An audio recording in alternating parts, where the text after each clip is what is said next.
Les dejo para que podamos dar inicio al evento. Genial, gracias. Ok, entonces empezamos. Tuntiak, ¿te parece? Sí, perfecto. Muy buenos días con todos. En primer lugar, darles la bienvenida al nombre de la coordinadora de las organizaciones indígenas de la Cuenca Amazónica, una organización indígena internacional presente en 9 países amazónicos que aglutina alrededor de 511 culturas, está en posesión de 200 millones de hectáreas de bosques tropicales en la Amazonía. Y bueno, en fin, podemos hablar contiene alta biodiversidad del mundo, los ríos, las aguas dulces de la cuenca amazónica, entre otros, como todo el mundo sabe. Pero más allá de eso, la COICA es una instancia que vela primeramente por los derechos de los pueblos indígenas. Segundo, hace esfuerzo para estar presente en los 9 países que son desde Brasil, Bolivia, Ecuador, Perú, Venezuela, Colombia, Guyana Inglesa, Guyana Francesa y Surinam. Sin embargo, nosotros desde la COICA, desde que tenemos la sede en Quito, hacemos el esfuerzo para llegar a las organizaciones en cada país de lo que acabo de mencionar, porque nuestro objetivo es, además de defender los derechos, también buscar oportunidades y justicia en cada país y también a nivel global. Entonces ese es el espíritu de la COICA. Hoy más que nunca, en medio de esta pandemia, hemos visto la necesidad de primero atender las emergencias urgentes, como la medicina, alimentos, entre otros, pero también hemos visto la necesidad de que necesitamos emprender y hablar y accionar en relación a la economía indígena o la economía. Entonces, este es un foro donde hacemos cada mes, se llama Semana Amazónica, donde hablamos de economía, emprendimientos, con los emprendedores, con los potenciales emprendedores, con los que están pensando hacer algo en la Amazonía, algo sostenible y sustentable en la Amazonía, porque como ustedes saben, la Amazonía es frágil, no se puede hacer muchas cosas como grandes extracciones porque el equilibrio ecológico genera problemas, no solo ambientales, sino también repercute a las personas que viven en la ruralidad como pueblos indígenas. En ese aspecto, bueno, bienvenidos a todos. Somos un equipo, conformamos un equipo con Nest, con BBF, que ya estamos trabajando un tiempo con la idea de buscar conjuntamente oportunidades para soluciones amazónicas, como les acabé de mencionar. Entonces, ahora quiero también topar el tema de por qué es importante invertir en la Amazonía, por qué es importante pensar en iniciativas innovadoras, no iniciativas tradicionales que dañan el ambiente. Como les acabo de decir, la Amazonía es un sistema ecológico frágil que difícilmente se recupera si sobrepasa sus límites, digamos, de resiliencia. En esa parte es importante discutir desde diferentes ángulos y expectativas, como la experiencia que tiene NEST, como la experiencia que tiene BBF a nivel internacional y COICA en la cuenca amazónica, discutir y buscar conjuntamente eh, en qué invertir, en qué invertir. Por ejemplo, muchas organizaciones internacionales mencionan, bueno, hemos invertido en la Amazonía, ponen un X número de montos de recursos, con los pueblos indígenas tanto monto de recursos, pero sin embargo, no se ve los resultados a largo plazo, porque las iniciativas duran solamente lo que dura la vida de un proyecto. Entonces, ahora lo que estamos viendo es cómo hacer que dure más allá de lo que nosotros, de la vida del mismo proyecto, ¿no? Entonces, yo quería un poco compartir cuando estuve en una evaluación global de inversiones climáticas en el mundo para soluciones climáticas, para lograr ambición climática, soluciones duraderas, soluciones sustentables y sostenibles en el mundo, ¿no? Pero decía, hice una reflexión a todos los inversionistas y cooperantes de Europa, Estados Unidos, y les dije, mire, estábamos hablando alrededor de casi 500 millones de dólares, ¿no? Entonces yo les decía, bueno, de esos 500 millones de dólares, ¿cuánto se ha invertido realmente con las comunidades? ¿Cuánto se ha invertido realmente con pueblos indígenas en la Amazonía? Pero en ese momento hablaba del mundo, ¿no? Entonces, en este tema, ahora hablo de la Amazonía. Realmente, ¿cuánto se ha invertido con pueblos indígenas de la Amazonía? Pero realmente una inversión con una proyección a largo plazo, no con una proyección que dura el proyecto, ¿no es cierto? Entonces, hay que pensar y replantear por qué muchos proyectos han quedado ahí solamente cuando culminó el proyecto y por qué otras iniciativas siguen adelante, se han enraizado y siguen adelante sin que un proyecto, digamos, esté ahí atrás de esa iniciativa. Entonces yo pienso que es importante invertir en temas de capacidades. Hemos hablado de esto con ES, vamos a invertir en temas de capacidades de los emprendedores, vamos a invertir recursos para temas de transformación de materia prima, que es muy importante, pero también vamos a invertir en temas de buscar generar mercados, alianzas estratégicas locales, nacionales, internacionales. Así que hemos hablado de eso. Bienvenidos a todos una vez más a CI. Estamos trabajando con CI también en temas de economía indígena, por cierto. Estamos trabajando con BBF, con NES, así que bienvenidos a todos y estamos aquí prestos para escuchar. Buenos días. Genial, Tuntia, gracias. Gracias por las palabras de bienvenida. Como lo mencionó, esto es una iniciativa en conjunto de varias organizaciones. Hemos generado este espacio amazónico y espero que podamos contar con ustedes cada mes, cada miércoles de cada fin de mes para poder tocar distintas temáticas, ¿no? Entonces, como lo ha venido mencionando Tuntiak, el tema de la relevancia en cuanto a la inversión y cuáles han sido esos desafíos y oportunidades que podemos encontrar en los emprendimientos en la Amazonía. Para ello hemos invitado a 5 personas muy, muy importantes dentro del sector y que nos pueden contar desde su experiencia cuáles han sido estos retos que han encontrado y cuáles son las oportunidades a corto y a largo plazo, ¿no?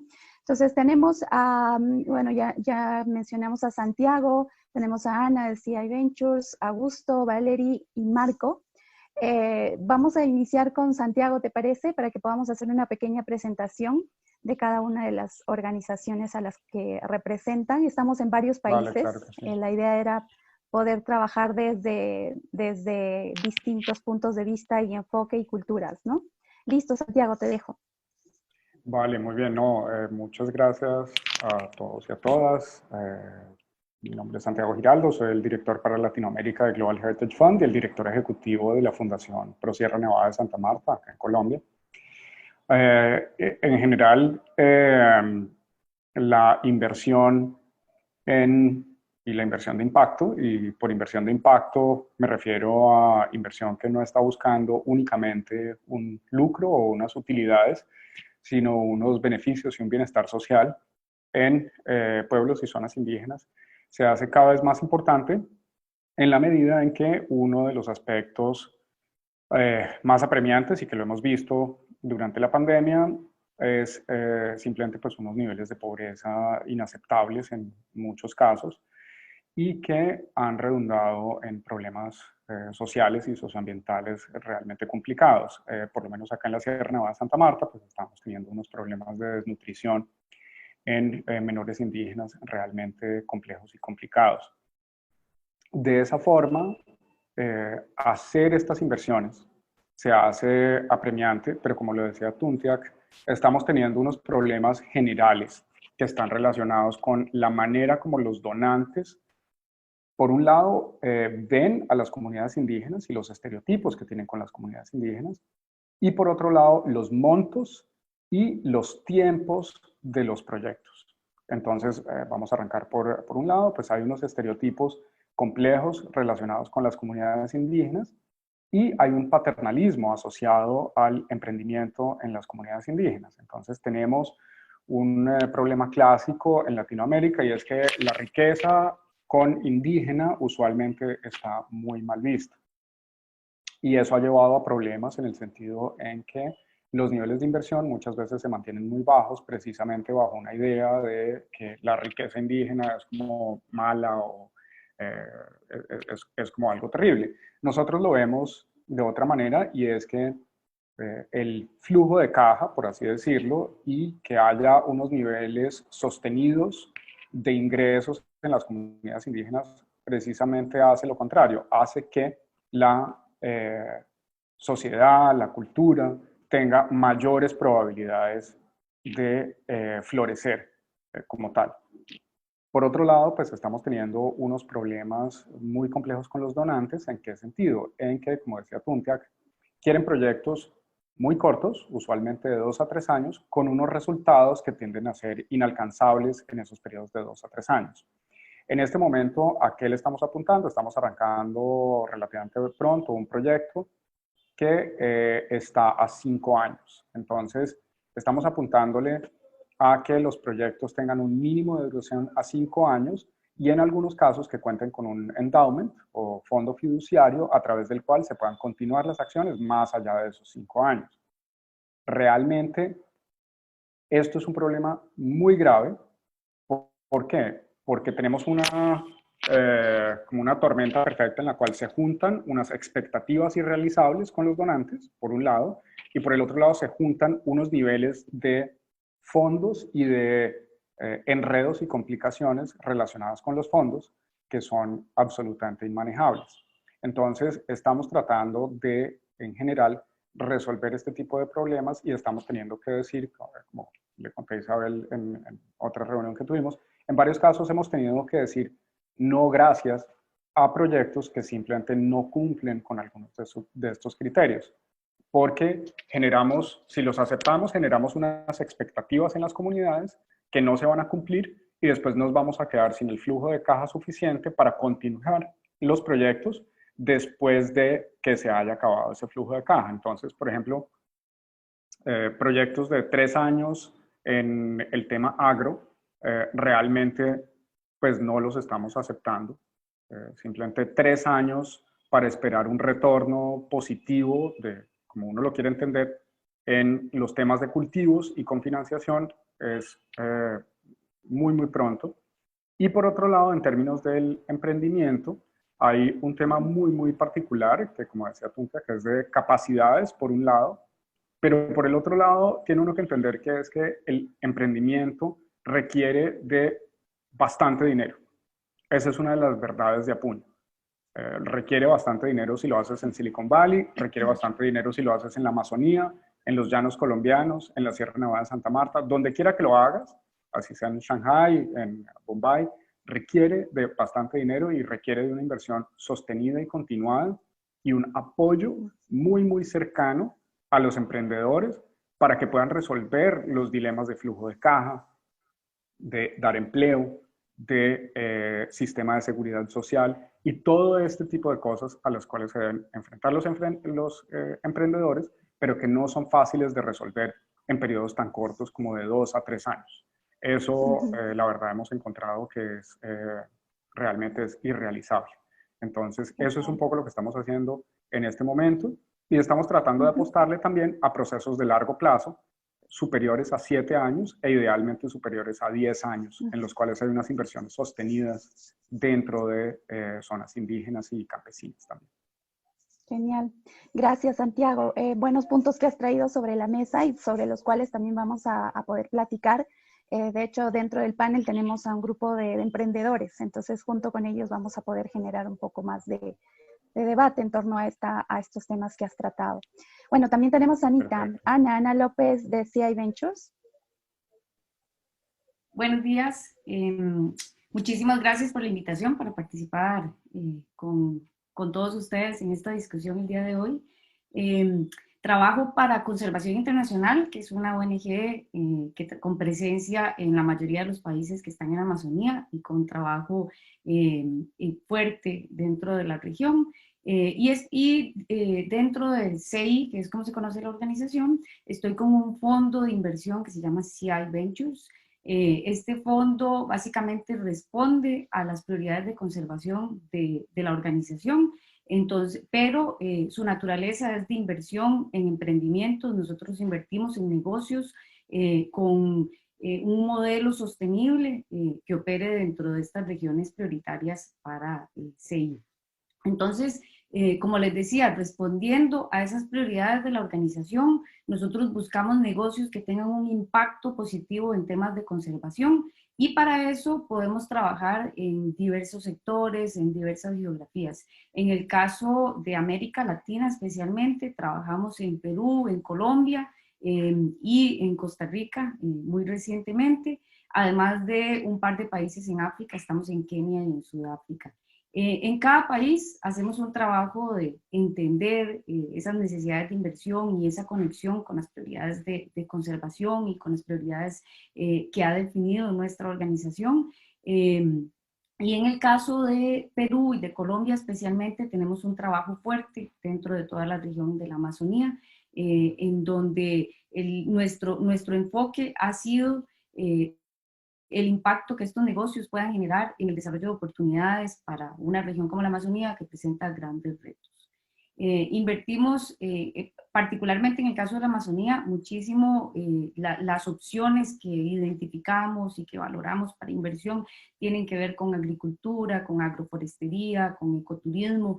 Sin embargo, en otras regiones incluso estamos en sectores tal vez con menos relevancia en el área de la Amazonía, como puede ser pesca, acuacultura, ganadería.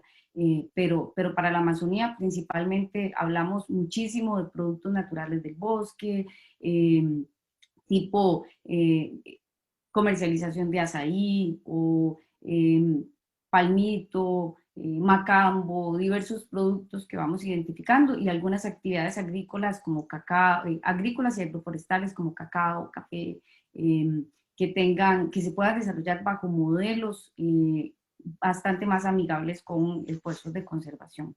¿Y cómo trabajamos? Nosotros lo que hacemos es invertir con un retorno esperado, es decir, con una promesa de pago de parte de los emprendimientos, de los negocios, montos que van desde los $100,000 hasta los $500,000, y esto puede ser a través de instrumentos de crédito tradicional, como lo que hace un banco, o también otros esquemas un poco más innovadores, no necesariamente más complejos, pero no atractivos para todas las empresas, para algunas de ellas sí.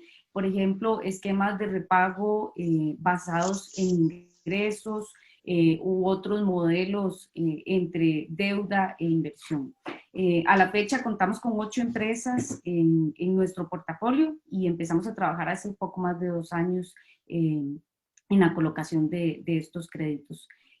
Finalmente, les cuento como en resumidas cuentas sobre el fondo. El fondo busca capitalizar $30 millones. A la fecha estamos exactamente a la mitad de esa meta de capitalización. Sin embargo, ya estamos trabajando, colocando inversiones, haciendo pues todo el trabajo de identificación de empresas en las cuales podamos invertir con un gran enfoque dentro de la Amazonía.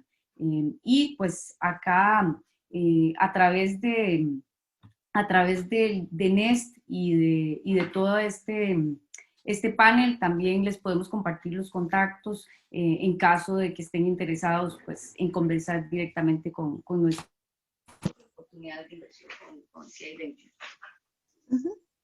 Genial, Ana, muchas gracias. Ok, bueno, ahí tenemos bastante ya información sobre el fondo que está desarrollando CI Ventures. Y bueno, también tenemos como invitado desde Brasil Augusto Correa. ¿Nos puedes comentar un poquito sobre Parceiros de la Amazonía? Gracias, Isabel. Acá habla Augusto Correa, el director ejecutivo de PPA, que son las iniciales de Parceiros pela Amazônia, que se puede traducir en Socios por la Amazonía. Voy a hablar en portugués, pero despacio porque no tengo un español tan bueno cuanto de ustedes, ¿sí? Si no entienden alguna cosa, por favor, hagan preguntas. A PPA, senhores, é uma organização ou uma plataforma dedicada a alavancar investimentos ou apalancar inversões por el desarrollo sostenible de la Amazonía. Entendemos que para evitar o desflorestamento ou a desflorestação, é preciso gerar oportunidades de criação de renda ou generação de ingressos com as populações locais, para que elas encontrem outras alternativas de geração de renda ou generação de ingresso, sem necessariamente danificar florestas e os sistemas ambientais existentes. A PPA é uma plataforma ou uma rede que congrega hoje 42 diferentes membros, mientras empresas e institutos privados. Nosotros atuamos, nossa atuação se dá por meio de grupos temáticos. Congregamos as empresas em 4 diferentes grupos temáticos. Um ligado ao empreendedorismo ou inversão de impacto, outro a bioeconomia, um terceiro a mercados e um quarto de desenvolvimento territorial. En estos grupos hacemos discusiones e encuentros para que las empresas en conjunto puedan decidir por proyectos que sean interesantes para el territorio. Hoy tenemos 3 principales proyectos. Un se llama Programa de Aceleración de PPA, que trabajamos con 30 diferentes startups de Amazonía, de las más diferentes cadenas de valor, desde el cacao, açaí o hasta la producción de zapatos, ¿no? Para que tenga una producción que se pueda llegar a diferentes locales en Brasil y se puede quedar como negocios definitivos para la región. También tenemos un programa de préstamo colectivo, que es liderado por una organización que se llama Citaue, que ponemos la oportunidad para personas como tú y yo invertir directamente en startups de la Amazonía. Por último, tenemos también un programa en una parcería con Ambev, la gran compañía de beverages, que está involucrada en el desarrollo de una región llamada Maués en la Amazonía, que está directamente ligada a la cadena del Guaraná. Entonces, quiero decir para ustedes que acá nosotros acreditamos en el trabajo colaborativo. Queremos que el sector privado de Brasil esté junto para trabajar en soluciones para el territorio de la Amazonía de largo plazo.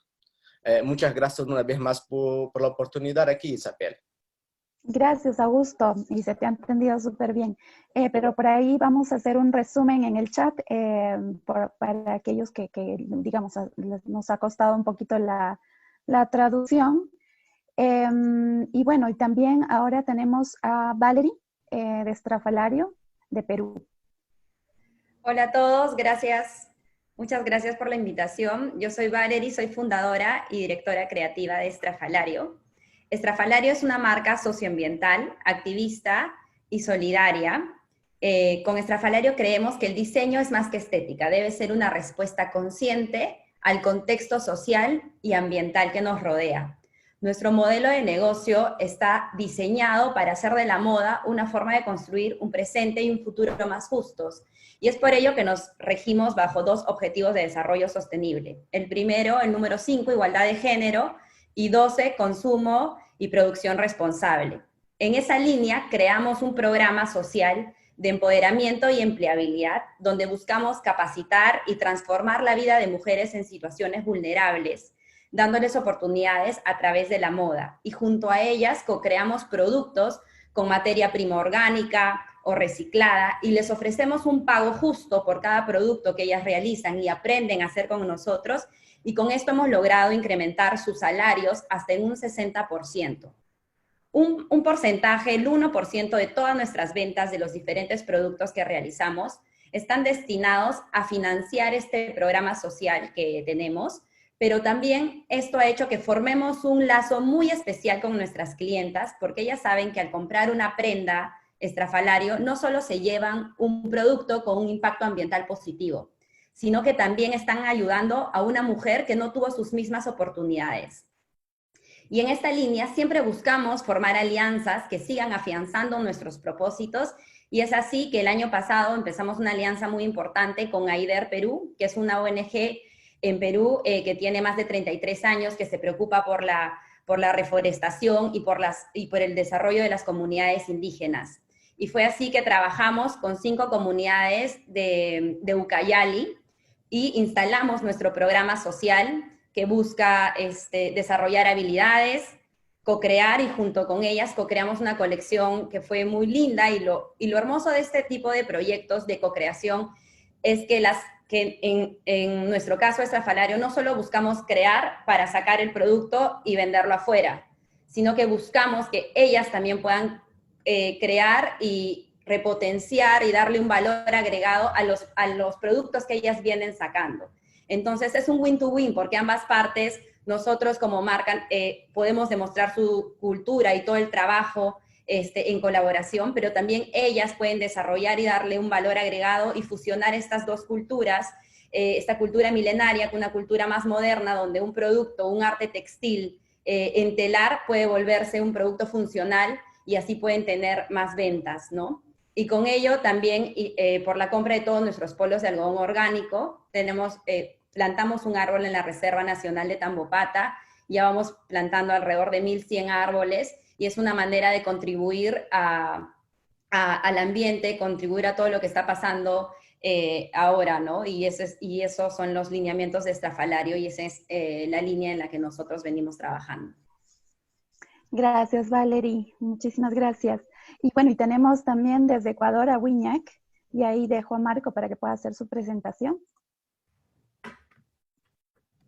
Muy buenos días con todos y todas. Gracias por la invitación. Mi nombre es Marco Grefas, soy coordinador general de la Asociación Agroartesanal Wiñac. Creo que a una introducción el compañero Tuntiag hablaba la situación, cómo llegan los proyectos, tiene su inicio, su fin. Uno de esos nace Wiñac, ¿no? Entonces la necesidad de seguir apoyando a los pequeños productores que todas y no tienen esa oportunidad de comercializar sus productos hacia los mercados internacionales. Entonces Wiñac es un conjunto de productores que conformamos 100% quichuas, en el progreso de nuestras comunidades, iniciativas asociativas sostenibles para nuestras comunidades. Entonces, eso es nuestro trabajo que se realiza en el territorio. Entonces, vamos viendo, no sé si están viendo en la pantalla, no sé si... Sí, te vemos. Ya, bueno, entonces nosotros como esto netamente es el trabajo que se realiza en las comunidades en sí, específicamente nuestro costumbre, el conocimiento ancestral de los pueblos indígenas, específicamente de nacionalidad quichua, de aquí de Cantón Archidona, provincia Napo, de la Amazonía ecuatoriana. Nuestro panorama es que cómo manejamos, ¿no? Cómo reconocemos nuestra identidad cultural. Justamente como está pasando el cambio climático, nuestra identidad cultural, nuestro mecanismo de trabajo es el cuidado del medio ambiente, la sociedad y la economía. Entonces nosotros de esa manera venimos trabajando bajo la conservación de este sistema. Entonces nosotros bajo este sistema chakra, que desde esa identidad cultural llevamos en nuestras sangres desde los ancestros, y entonces más bien enfocamos ese tipo de sostenibilidad y emprendimiento de la zona. Entonces, estamos ubicados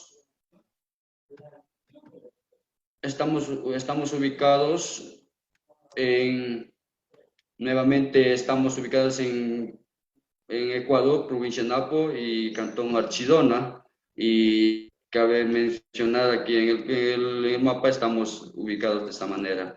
Entonces, nosotros un poco también, un poco antecedente de Wiñaj es que nosotros estamos asociados jurídicamente desde el año 2010 hasta la actualidad.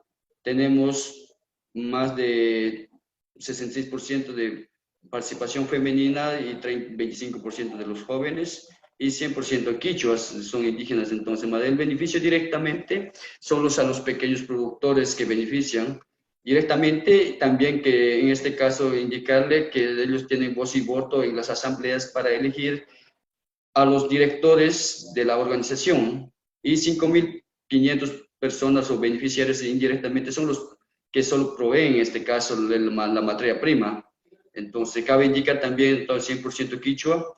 Nuevamente estamos rodeados de las reservas del biosfera Sumaco, Parque Nacional Napo Galeras, Reserva Biológica Colombia Chalupas.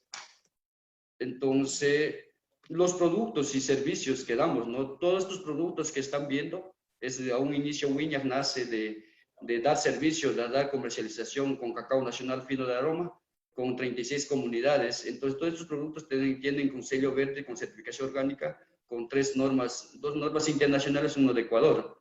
Entonces, estamos interviniendo con 36 comunidades de Alto Napo, con 200 familias y 80 toneladas al año. Entonces, nuestros clientes específicamente en cacao es Mercado Nacional del Ecuador, igual Japón y Italia, y últimamente estamos ingresando a Francia. Y la guayusa es un nuevo producto que está recién auge en el internacional. Creo que guayusa es uno de los productos íconos en este momento.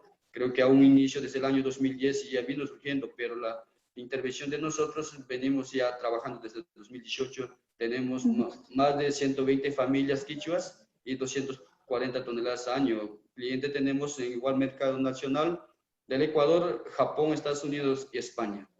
Igual plátano también son productos de la zona, en este caso son materia prima, igualmente para el mercado nacional, pero con destino internacional. El servicio que damos en el trabajo que se realiza, el trabajo del agroturismo, también realizamos un recorrido en las fincas, el sistema de siembra, el sistema de trabajo, quienes se empoderan en las fincas, quienes pueden trabajar de esa manera. Entonces, más bien, lugares atractivos que lo tenemos, entonces, más bien, aglomera y agroturismo con los productos exóticos de la zona que no están innovados todavía, explorados y explotación en este caso, ¿no? La cosmovisión quichua también es para nosotros, ¿no? La crianza de diversificación de las colectividades humanas, naturales, incluso divinas, a través de chakra.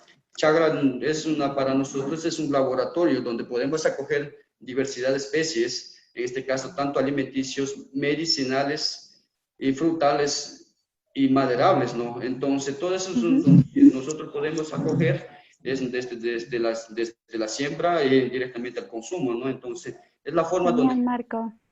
Entonces, aspecto social, tenemos beneficios, también trabajamos en género generacional y la economía, todo este beneficio llega directamente a los pequeños productores. Entonces, en este caso, igualmente los productos que ya, no solo en materia prima, también estamos ya con productos terminados, con barras de chocolates de diferentes porcentajes, igual la guayusa en diferentes medidas que piden en este caso los clientes. Entonces, es un trabajo que se realiza día a día en las comunidades. Cabe indicar en esta situación de pandemia también nosotros como organización no hemos parado, más bien hemos fortalecido, hemos trabajado mancomunadamente las comunidades para poder tener un ingreso económico a las familias, en donde que ninguna autoridad llega, pero la organización llega para apoyar a nuestros hermanos quichuas que verdaderamente requieren en las comunidades. Muchas gracias, esta ha sido mi presentación.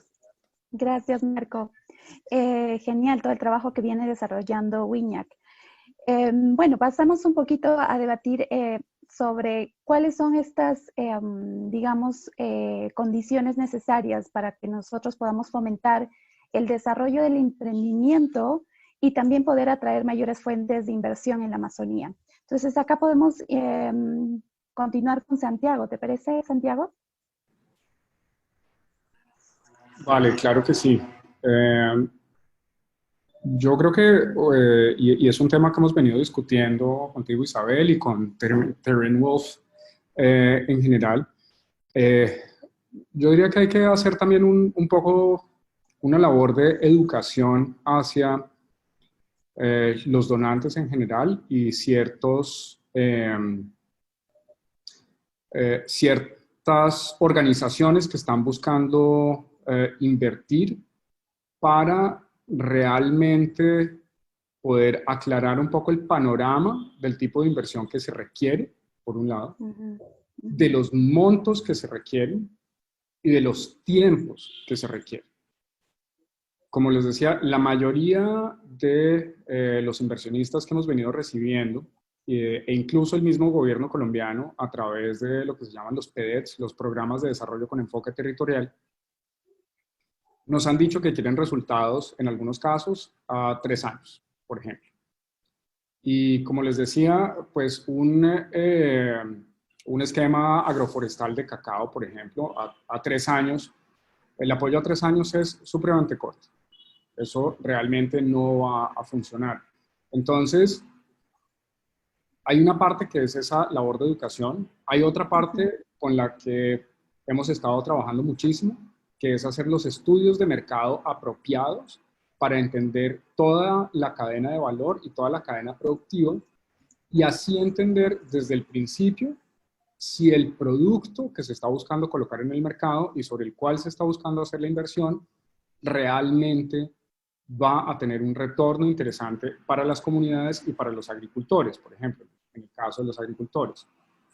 Lo otro que hemos venido implementando de manera relativamente sistemática es hacer o realizar pilotos primero, y los hacemos, bien sea desde Global Heritage Fund, se hacen independientemente, o desde la Fundación Pro Sierra Nevada de Santa Marta, se hacen pilotos en terrenos propios o con socios y aliados. Se hacen pilotos pequeños a través de los cuales logramos entender muy bien cómo funcionaría el modelo de negocio, cuáles son los costos reales, porque muchos de estos proyectos y muchos de estos emprendimientos tienen unos costos ocultos que son muy difíciles de entender cuando uno los ve en la superficie, y que es solo cuando uno los hace y los pone en práctica que realmente entiende cuáles son esos costos ocultos que tienen y logra entender realmente si sí va a haber un retorno positivo sobre esa inversión o no.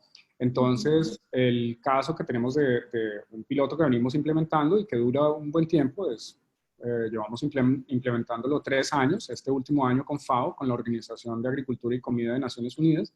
Es un piloto de algodón orgánico.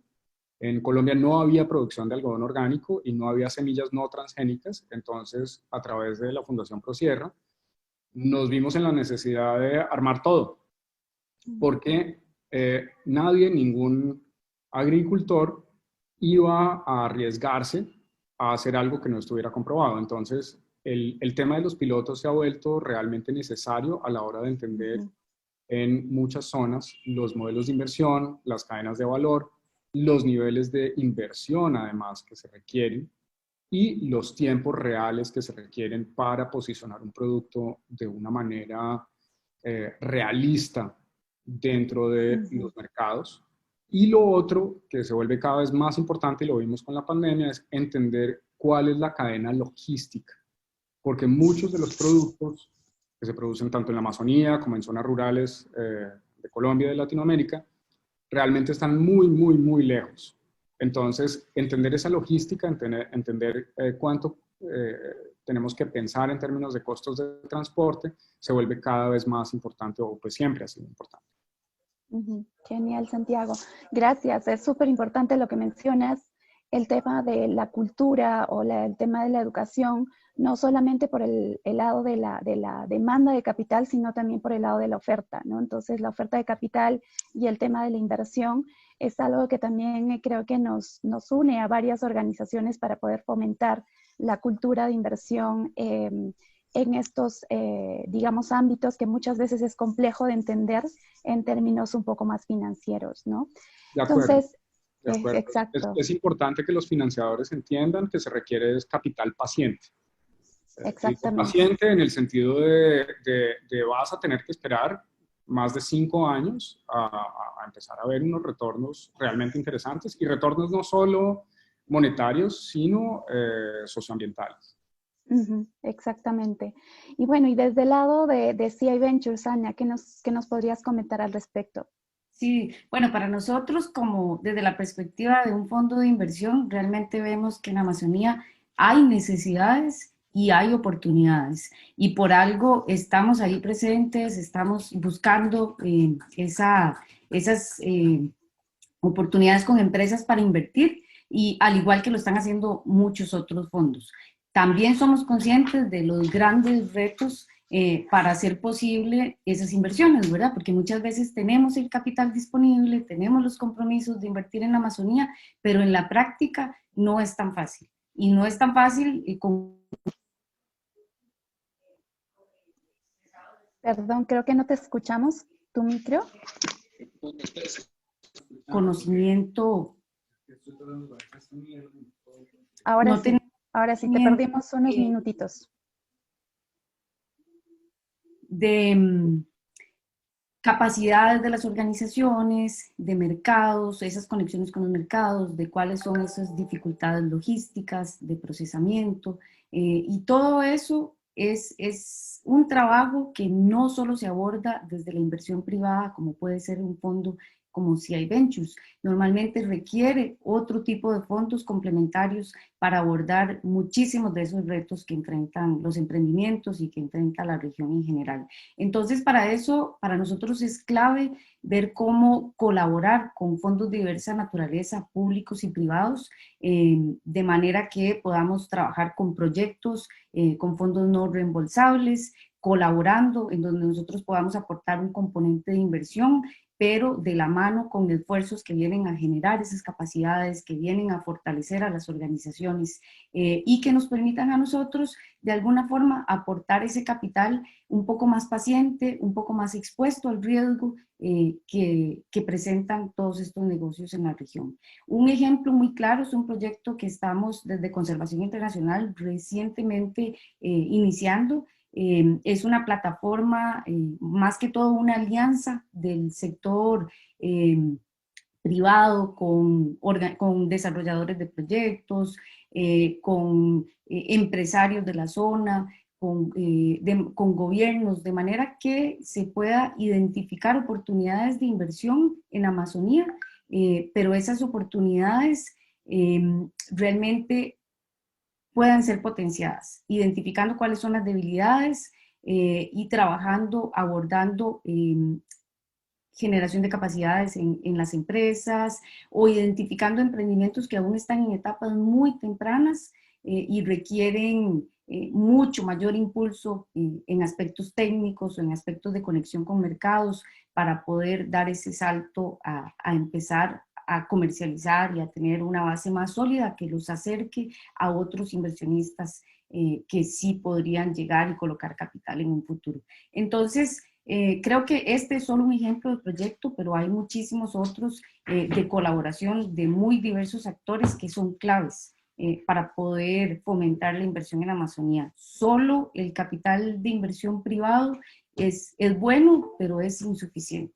Nunca va a solventar la mayoría de los problemas. De igual forma, estamos claros en que fondos como grants, fondos de inversión a nivel de gobierno son buenos, son necesarios para el desarrollo, pero se quedan cortos a la hora de abordar necesidades de inversión del sector privado. Entonces, esa interacción, ese concepto de financiamiento privado o blended finance que se utiliza muchísimo ahora en los proyectos es clave para lograr ese éxito, esa transformación. Y la paciencia que mencionaba Santiago, por supuesto, también. Las cosas no cambian en 2 o en 3 años. Normalmente se requiere abordar muchas de estas problemáticas con un plazo mucho mayor, de manera que podamos ver esos cambios a nivel social, ambiental y financiero. Genial, Ana, gracias. Igual súper relevante lo que mencionas, que también las organizaciones o los emprendimientos puedan conocer realmente en qué estadio, en qué nivel de madurez se encuentran y cuáles son esas opciones de financiamiento, no solo por privados, sino también por organizaciones del Estado, que de alguna forma pueden ayudarnos a superar esos baches técnicos que podamos tener en cuanto a necesidades en términos logísticos, de materia prima, etcétera. y también conocer cómo va creciendo y el acercamiento que podamos tener a otro tipo de inversionistas y estar abierto, ¿no? Creo que como emprendedores seguramente nos va a comentar ahí Valerie y Marco, cuáles ha sido su experiencia en este lado de la búsqueda de la inversión. Pero bueno, pasemos a Augusto. Desde el lado de Brasil, coméntanos cómo ven el tema de la inversión en la Amazonía. Bueno, ¿qué puedo añadir acá, además de que han mencionado mis colegas acá, acerca del periodo de carencia, del capacidad del paciente, el bajo interés, del alto riesgo?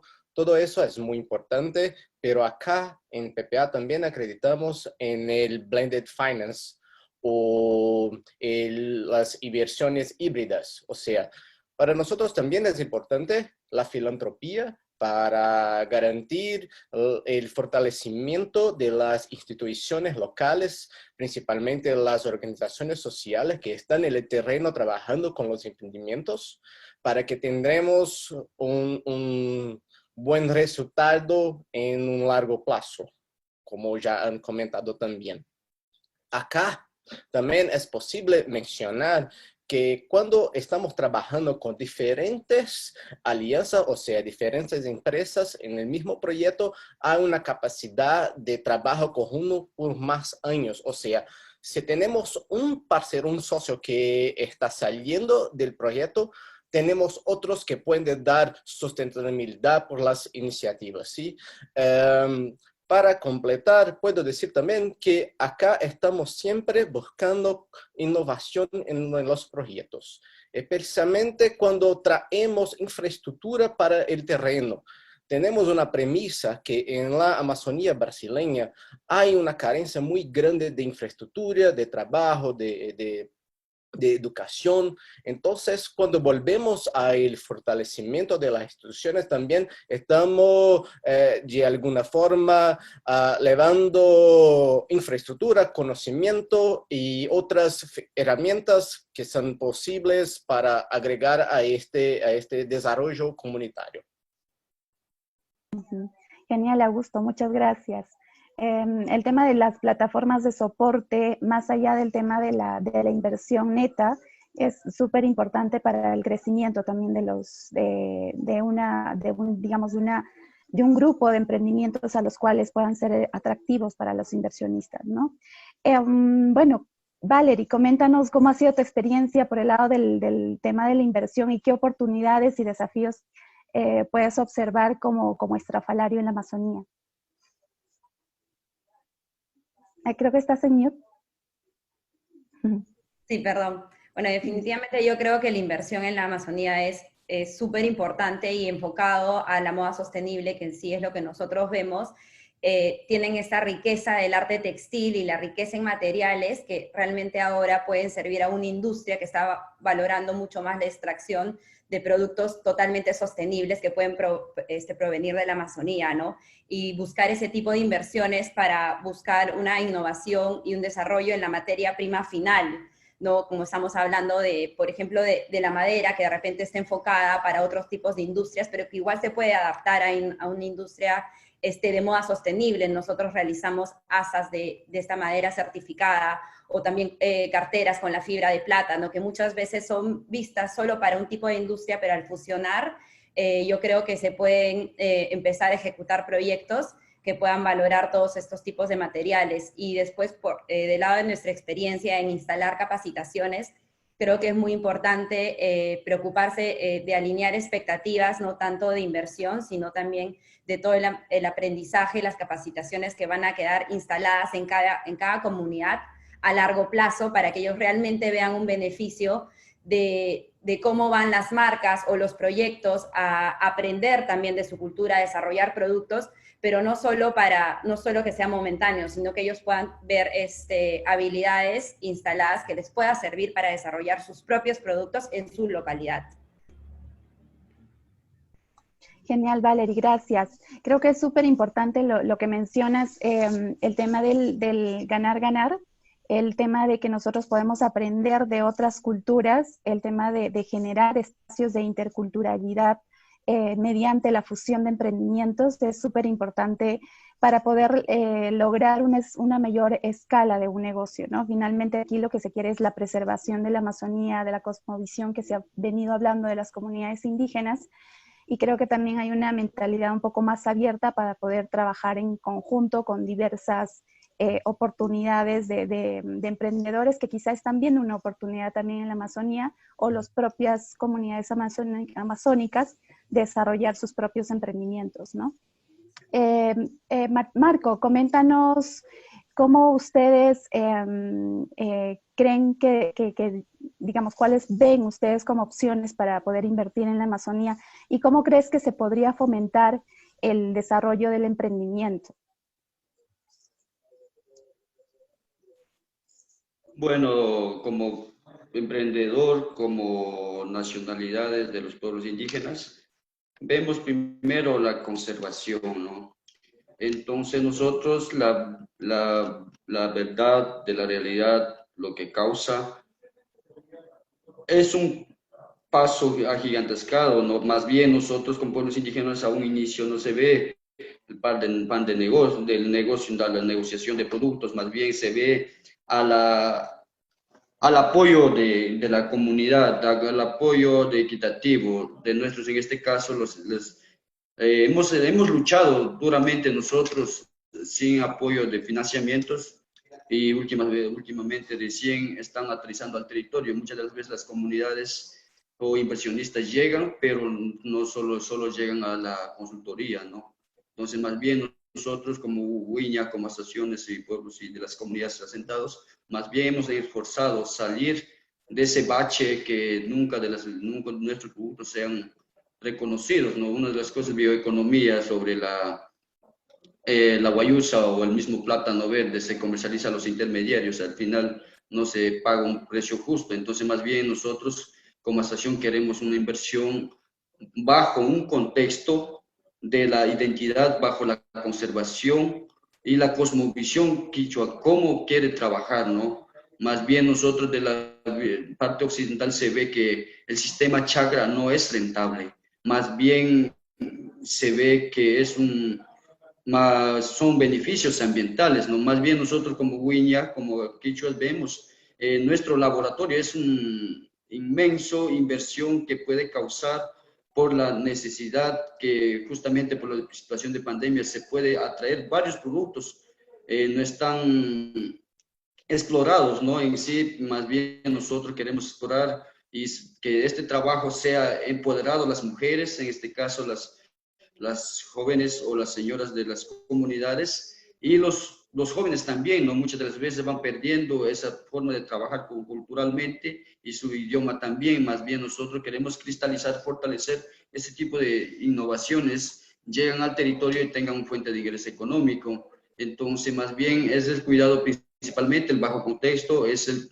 de bajo sistema Chakra que venimos trabajando. Entonces yo pienso que las cosas sean aterrizadas en las comunidades, sean aterrizados en los pueblos que verdaderamente necesitan para impulsar la economía indígena, para ver el oro verde, más bien aprovecharle con una producción sostenible y ambientalmente amigable, ¿no? Entonces, sin ver muchas de las veces las comunidades, hemos visto que muchos ilegales, los mineros han ingresado, han destruido. Más bien nuestra organización quiere seguir manteniendo esa convicción de bajo sistema Chakra para el beneficio de todo el mundo. El pulmón del mundo es la Amazonía ecuatoriana, la Amazonía, todo lo que tiene la Amazonía son los que pueden proporcionar, en este caso, el oxígeno. Más bien nosotros queremos seguir incentivando que el sistema Chakra sea cristalizado y reconocido a nivel internacional, de eso aprovechado y será comercializado, pero sin perder la frontera agrícola también. Entonces,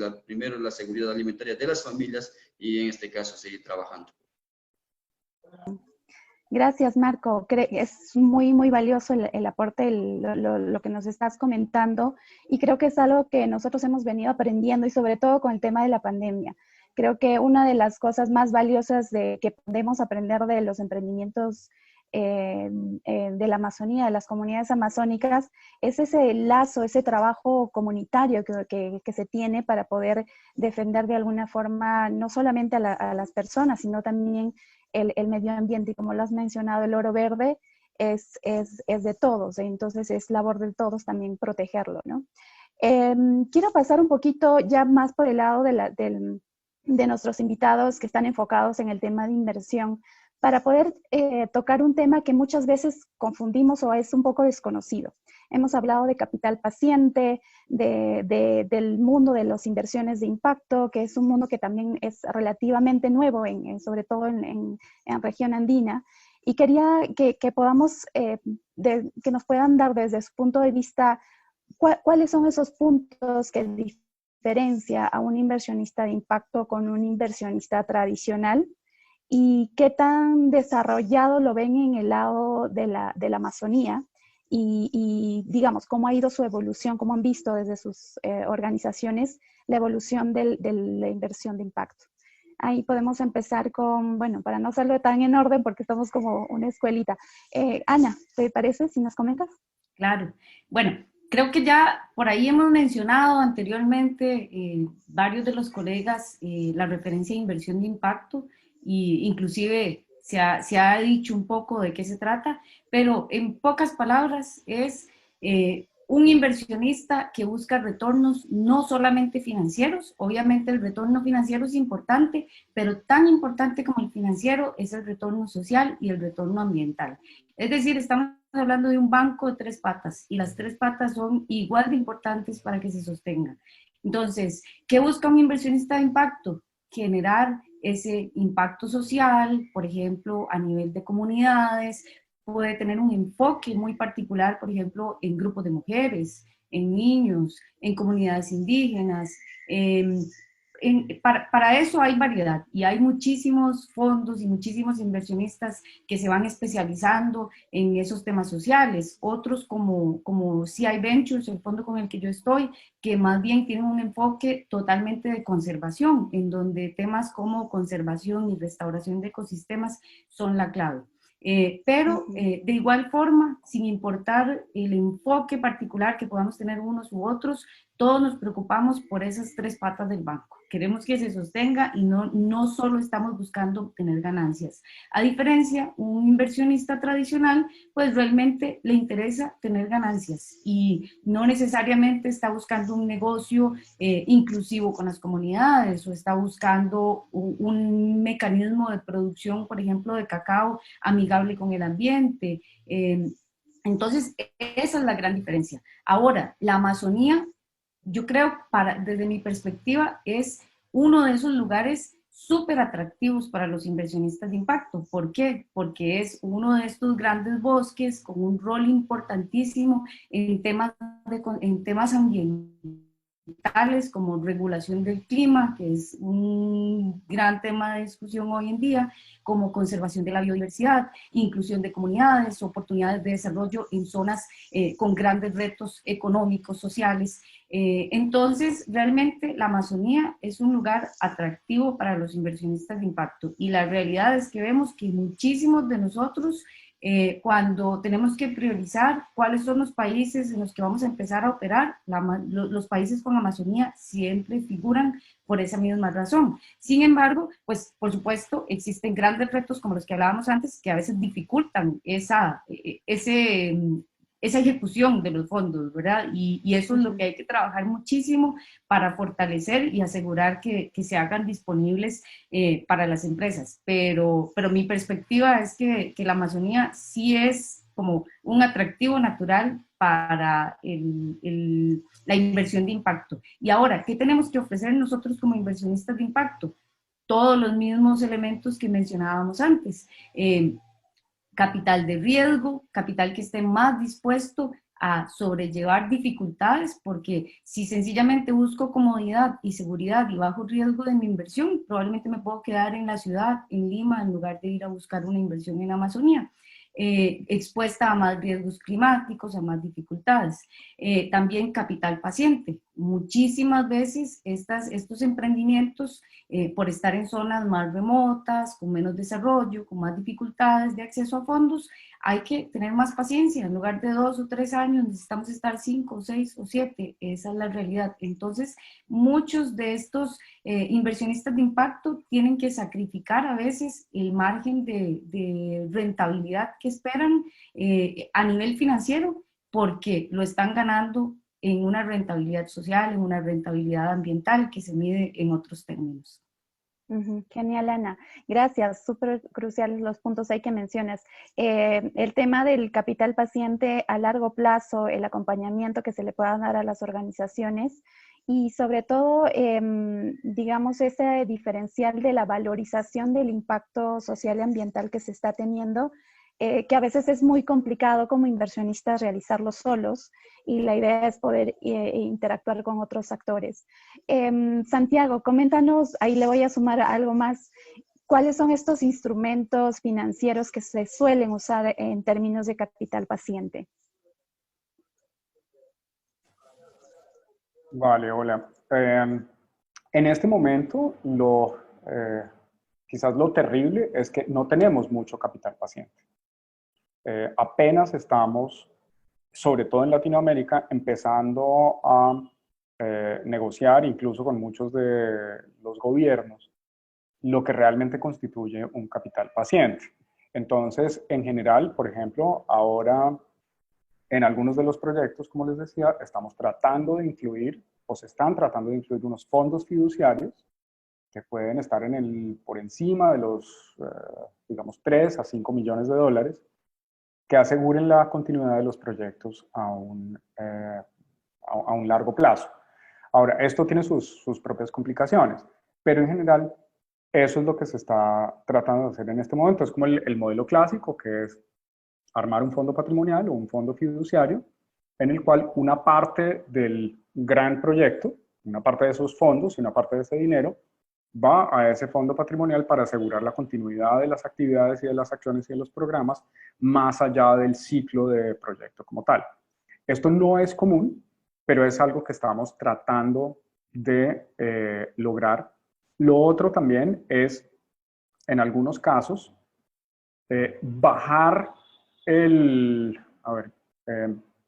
aumentar el tiempo y aumentar la continuidad de la disponibilidad de los fondos año a año.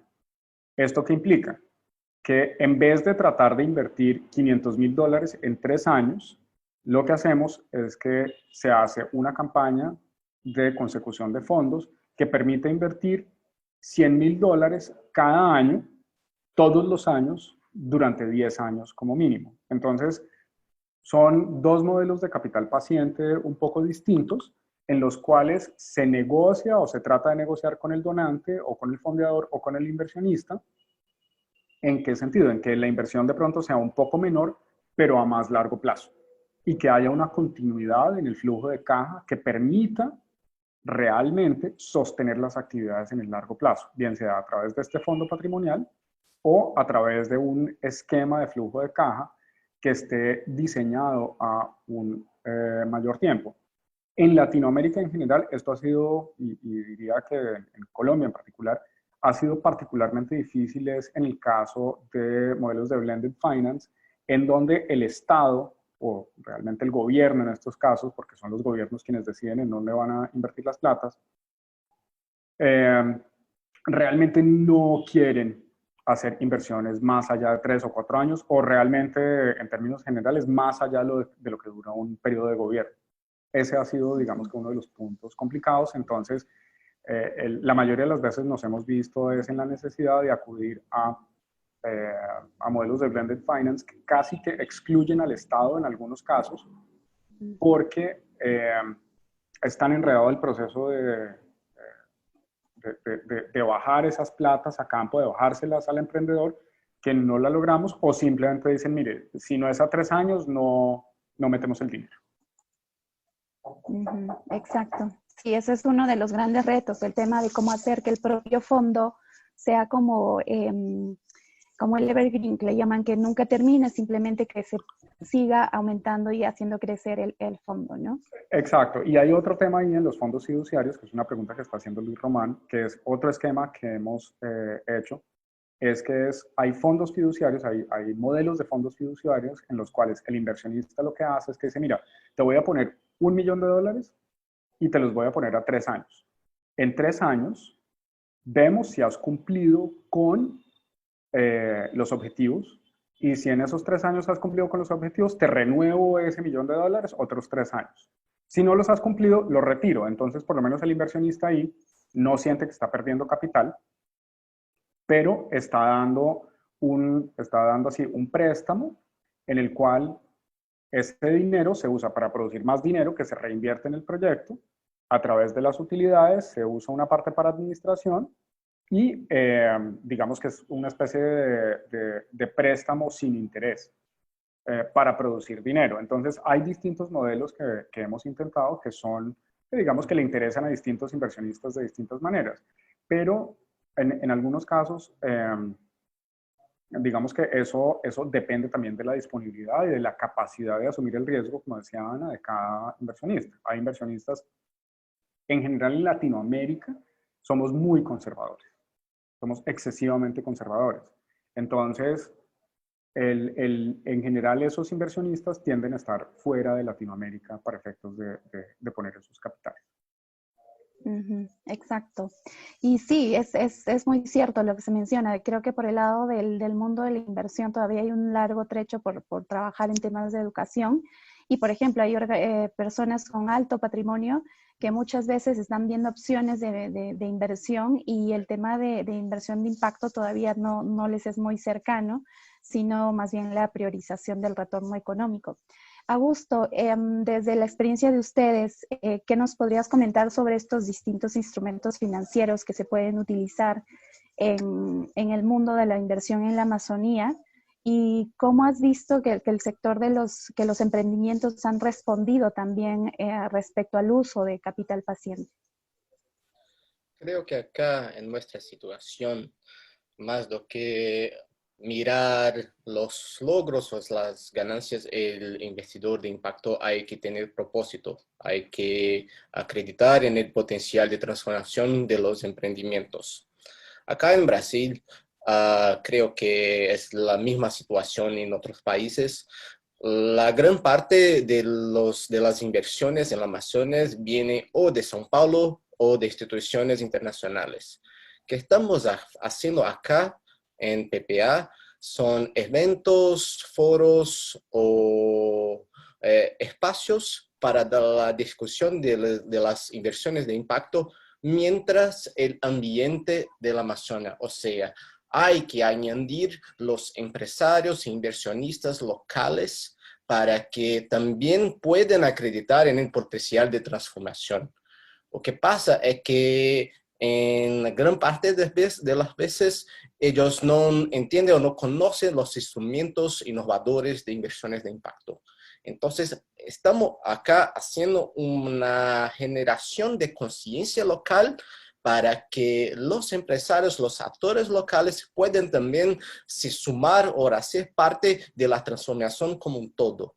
Entonces, nosotros acreditamos que solamente cuando la población del Amazonas esté totalmente involucrada con los investimentos, las inversiones de impacto, se puede crear un ambiente propicio para el desarrollo de los emprendimientos.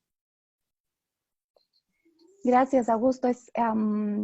Me leíste la mente ahí. El tema del fomento de inversionistas locales es algo que también en Perú se ha estado de alguna forma desarrollando poco a poco, pero falta el fomento de la conciencia y el uso digamos, de los recursos a través, por ejemplo, de la filantropía inteligente, ¿no? Entonces, creo que eso hay que fomentar un poco más en el sector del corporativo muchas veces, que por el área del desarrollo sostenible de sus áreas de desarrollo sostenible puedan ver opciones de generación de fondos. Entonces, que los hace mucho más atractivos y mucho más estables a largo plazo, ¿no?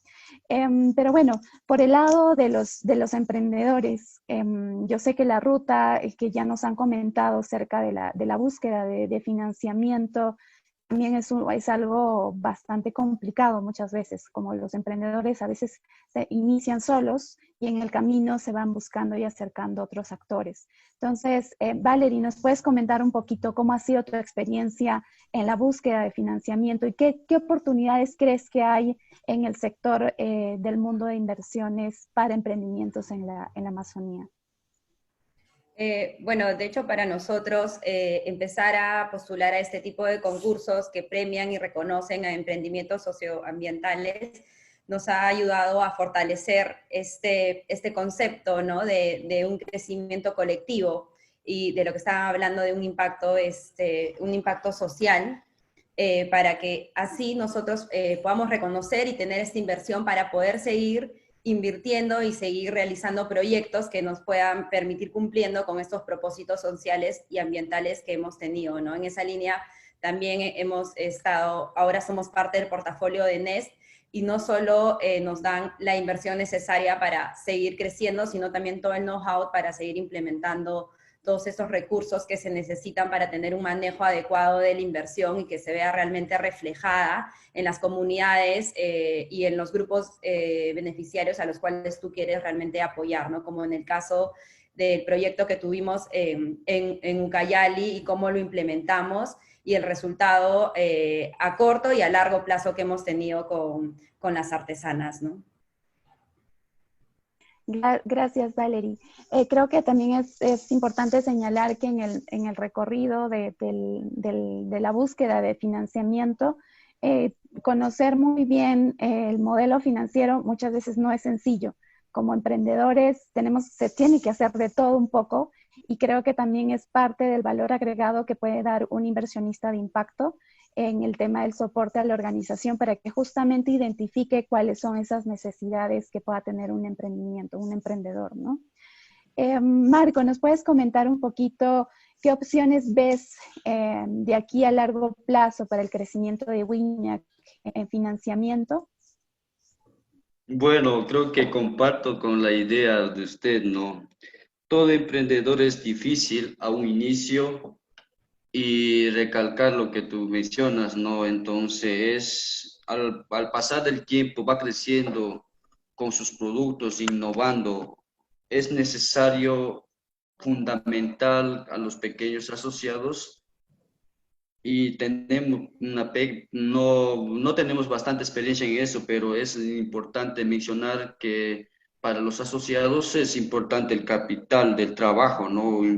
Que se requiere inicialmente para poder impulsar o innovar nuevos productos. También también no tanto hemos tenido mucho inversionista impacto, porque muchas de las veces llegan a la consultoría, hace rato mencioné, más bien no han aterrizado al territorio, entonces tenemos poca experiencia en eso, más bien nosotros hemos luchado con nuestra fuerza, hemos sudado nuestra camiseta para sacar estos productos que hace rato te estaba presentando en el diapositiva, ¿no? Entonces más bien ahora es la oportunidad de ver llegar que estos productos vienen de la Amazonía, de socioambiental, manejado por las mujeres, empoderado por las mujeres.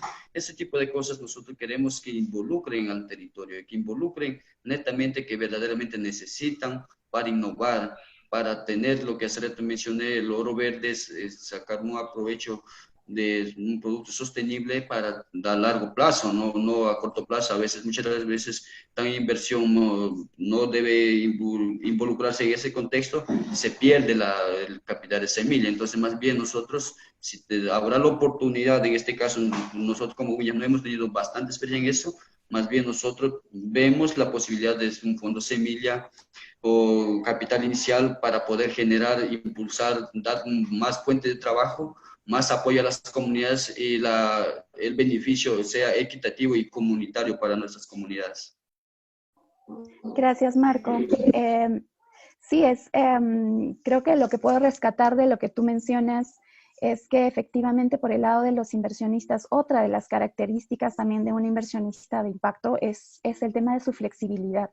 Muchas veces los fondos, digamos, podrían venir del tema del gobierno, muchas veces están enfocados en cierto tipo de cumplimiento de normas o de tipo de gastos que tú puedes realizar, pero creo que también nos concierne a nosotros como emprendimientos, efectivamente aterrizar cuáles son esas necesidades y poder acercarnos a aquel inversionista que realmente comparte tu propósito.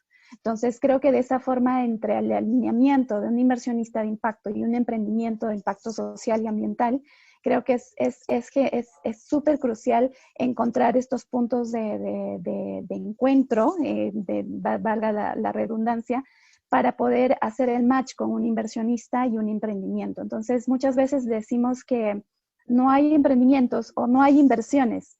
Simplemente no se ha, digamos, no se ha generado ese momento de encuentro de ambas organizaciones para poder trabajar en conjunto, ¿no? Otra de las cosas que también rescato de Marco es que si bien es cierto, como emprendedores se lanzan al mercado con lo que puedan tener, con los recursos que puedan tener, simplemente lo van a desarrollar. O sea con o sin el inversionista lo van a hacer. La diferencia radica que cuando se actúa con un inversionista que lo puede estar yendo detrás y soportando, es en la aceleración del impacto que tú puedes generar. Entonces, ¿qué tan rápido puede crecer tu negocio si vas acompañado o si vas solo? Entonces, creo que eso es una de las grandes diferencias que podemos también tener al momento de acercarnos a un inversionista, ¿no? Y bueno, ya casi quisiera abrir un poquito el panel para poder tener más preguntas. Si pueden tener preguntas, lo pueden escribir al chat, lo vamos leyendo. Pero si no, voy a continuar con una última pregunta para que nos puedan ahí comentar un poco los panelistas. Voy un poquito por el lado de los inversionistas. ¿Cuáles son esos criterios que ustedes califican dentro de un emprendimiento, para que puedan ser parte del portafolio de cada uno de sus fondos? Podemos empezar con Augusto.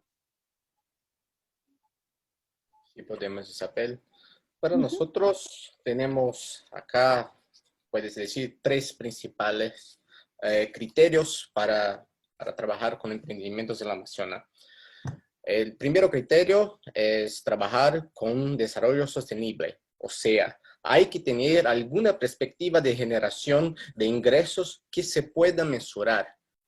O sea, nos gustaría saber a cada dólar o a cada real inversión cuánto esto genera en términos de ingresos para los emprendimientos.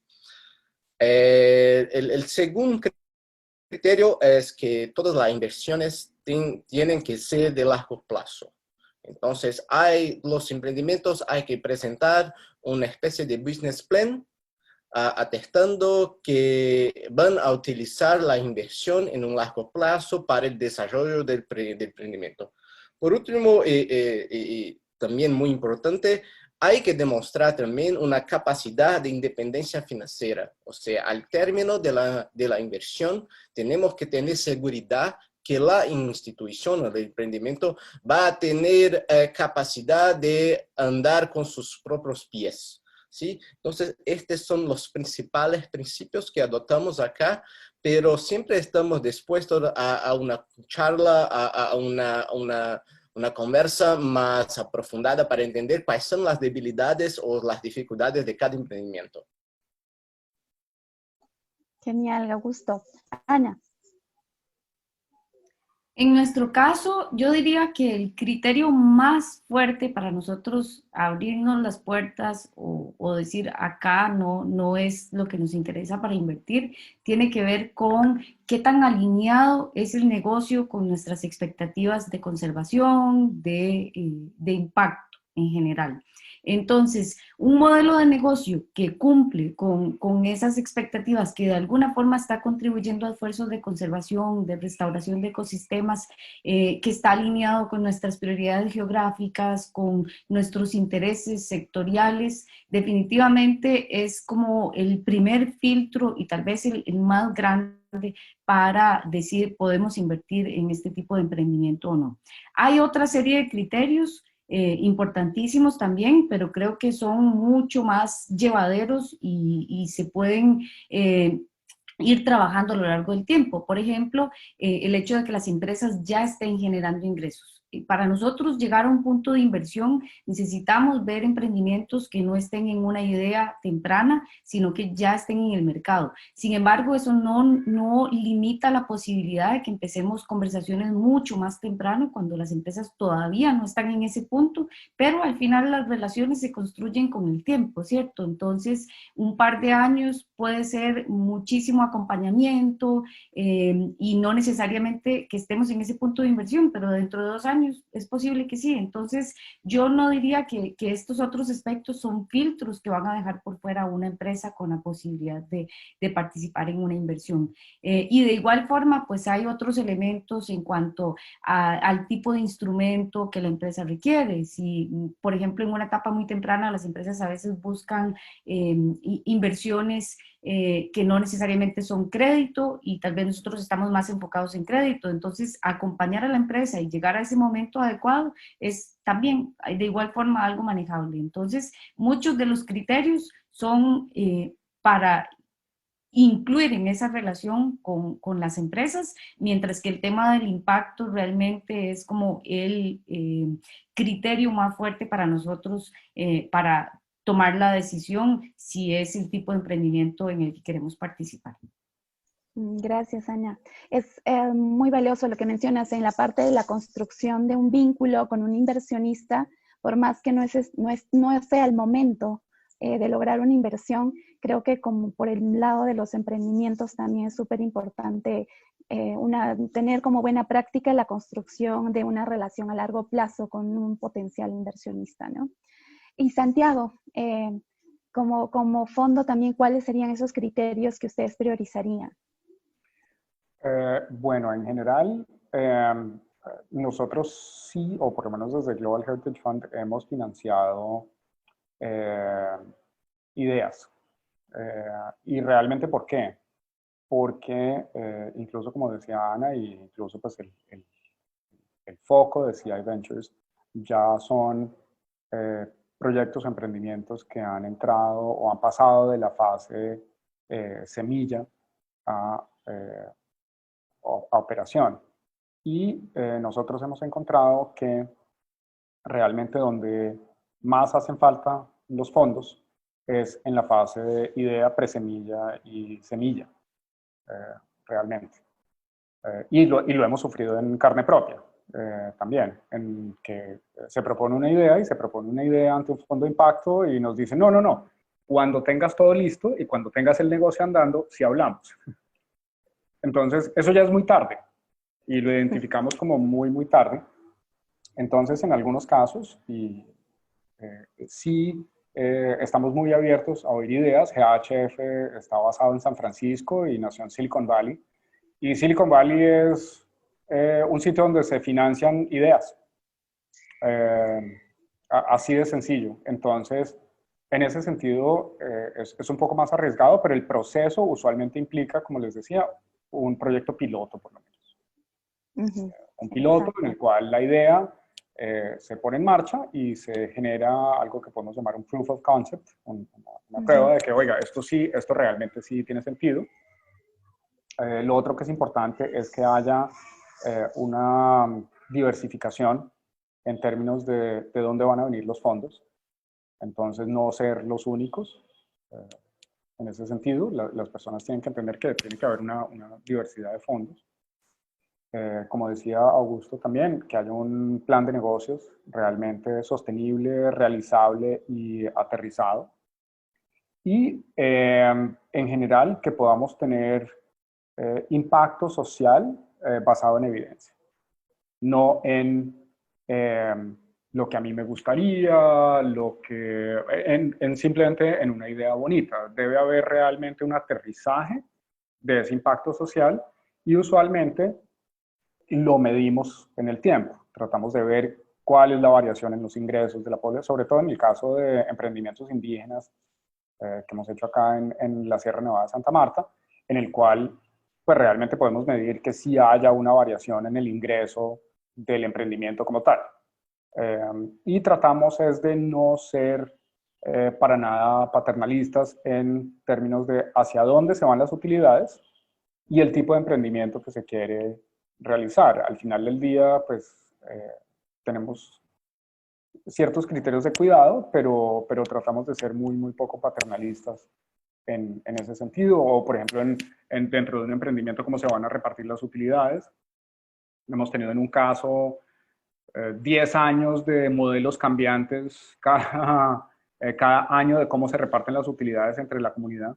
Pero pues eso digamos que no es nuestro problema, entonces tratamos de ser muy poco paternalistas con eso. Una vez que el emprendimiento arranca y avanza, tratamos de apoyarlo en la medida de lo posible. También cuando nos dicen que no quieren ayuda, pues también eso también es válido. Tratamos de no forzar la mano. Muchas veces hay organizaciones que les encanta meterse y forzar la mano y le están diciendo a uno, oye, no, tranquilo, ya, yo puedo solo. Entonces, eso también es importante entenderlo. Es como con los hijos cuando le dicen a uno, papá, sabes que yo puedo solito. Vale, dale, tranquilo, no hay ningún problema. Entonces, esa parte es supremamente importante y tratamos de buscar, sí, inversionistas o donantes que entiendan el nivel de riesgo. Entonces, el manejo de las expectativas para nosotros es supremamente importante. Y quizás lo más importante, aprender a decir que no. Aprender a decir que no cuando las condiciones no están dadas, cuando el margen de operación dentro de lo que se está pidiendo es muy bajo, cuando el monto realmente no es el adecuado y cuando las expectativas son irrealizables. Creo que lo más importante es aprender a decir que no.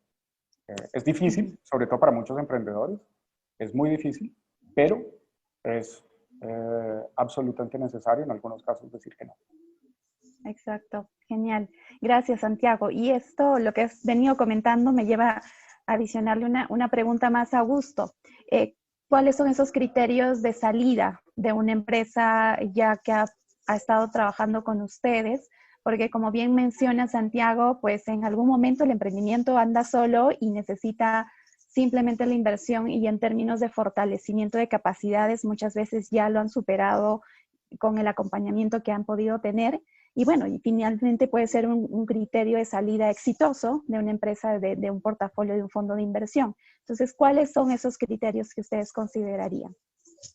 Creo que hay 3 casos acá. Primero, el emprendimiento que participa de una primera ronda de inversión se va bien, se pueda añadir otras inversiones de otros inversionistas, que tenga algún plan de sostenibilidad financiera. Este es lo caso que todas las cosas se quedan bien.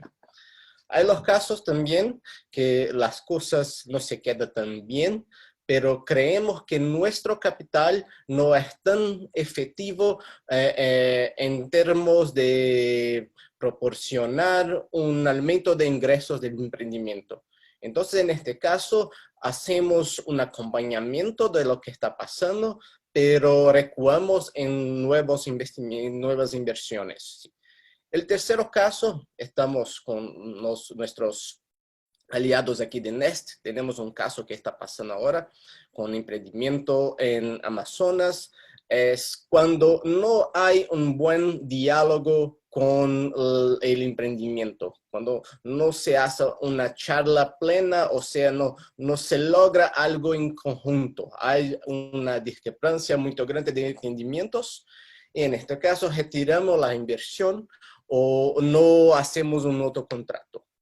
Los criterios son muy variables. Están siempre dependiendo de la conjuntura del emprendimiento. Como tenemos una variación o una variedad muy grande de desafíos en la Amazonía, también acreditamos que hay que tener una charla un poco más, puedo decir en portugués, comprensiva, ¿sí? Para que se pueda también traer otros instrumentos que van a traer algo de bueno para el emprendimiento. Entonces, creo que son nuestros 3 casos que tenemos acá. Genial, gracias Augusto. Y bueno, por el lado de Marco y de Valerie, como emprendedores y bueno, como ya todo el track de recorrido, de experiencia que han tenido en manejando sus negocios, ¿cuáles serían esas, digamos, recomendaciones o mejores prácticas que podrían compartir con los emprendedores del sector, de cada uno de sus sectores, en la búsqueda de un aliado como inversionista? ¿Qué es lo que ustedes priorizarían al momento de acercarse a un inversionista? ¿Podemos empezar con Marco? ¿Valerie? ¿Cualquiera? ¿Valerie? ¿Sí? Bueno, después de analizar tipo la tasa de interés, los plazos de pago, que siempre tienen que estar sobre la mesa para tenerlos claros, para nosotros es muy decisivo el nivel de acompañamiento que vamos a tener de este inversor. Creo que es muy importante tener nuestras bases y tener este apoyo súper claro para realmente ejecutar de manera correcta la inversión, ¿no? Y sobre todo tener esta transparencia y comunicación de explicar cuál es el estado real del emprendimiento y cuáles son nuestras verdaderas necesidades, como para poder pedir el acompañamiento que nosotros estamos buscando y realmente ver un resultado a largo plazo, ¿no? Y tener este crecimiento conjunto con los inversionistas o con la incubadora que estamos trabajando. Y de hecho, de la experiencia que hemos tenido ya este año, parte mucho de la comunicación, ¿no? Y de sincerar expectativas y poco a poco ir trabajando en ellas. Y creo que eso es muy importante tenerlo claro y tener como base principal la comunicación. Gracias, Valerie. Marco. ¿Nos escuchas, Marco? Sí, muchas gracias. Y claro, justamente es importantísimo, ¿no?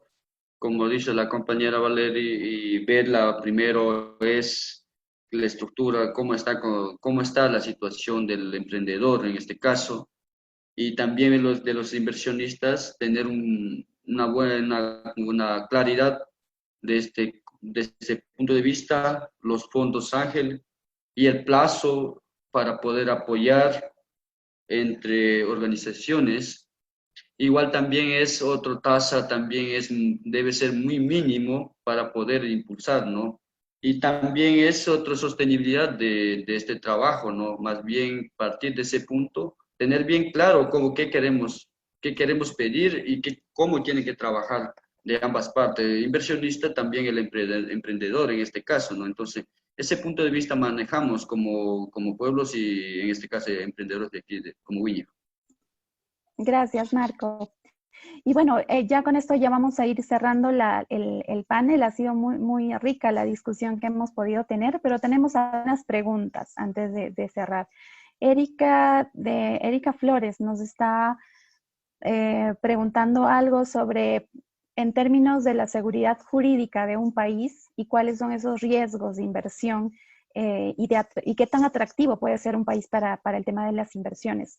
Y esta pregunta es para Augusto. ¿Cuáles son esas acciones para minimizar riesgos a inversionistas de impacto en Brasil? Gracias por la pregunta. ¿Qué tenemos acá como un ejemplo? Es compartir el riesgo con un gran número de inversionistas. El programa de préstamo colectivo que tenemos con Citaue logró en una primera ronda de inversiones más de 2 millones de reales en solamente 24 horas. Entonces, cuando estas inversiones tienen un valor no tan grande y también están compartidas con mucha gente, los riesgos no son tan perceptibles. Creo aquí, en nuestro caso, que aún estamos intentando algunas alternativas para trabajar en este caso, con la amortización de los riesgos. Aún no tenemos una respuesta concreta, pero nuestros programas están mostrando que se puede ver sí en la Amazonía y que si hay el capital paciente, el potencial de repagamento de los préstamos es muy alto. Ok, genial. Gracias, Augusto. Y aquí hay otra pregunta de Felipe. Uno de los retos actuales es la escala y el potencial de crecimiento de los emprendimientos en términos de ventas, número de comunidades con las cuales se está trabajando. ¿Cómo podríamos incluir esta variable que amplifica el impacto a nivel social ambiental como en la atracción de la inversión? No sé si ahí Santiago o Ana nos pueden dar respuesta. Claro que sí. ¿Puedo comenzar si gustan? Dale, Ana. Vale.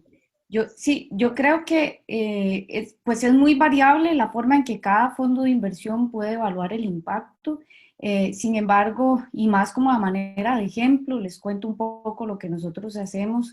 Nosotros tenemos pues nuestra propia herramienta de evaluación de impacto que incorpora muchísimos de estos elementos: potencial de crecimiento, participación de la mujer, participación de pueblos indígenas, por ejemplo, temas ambientales de igual forma.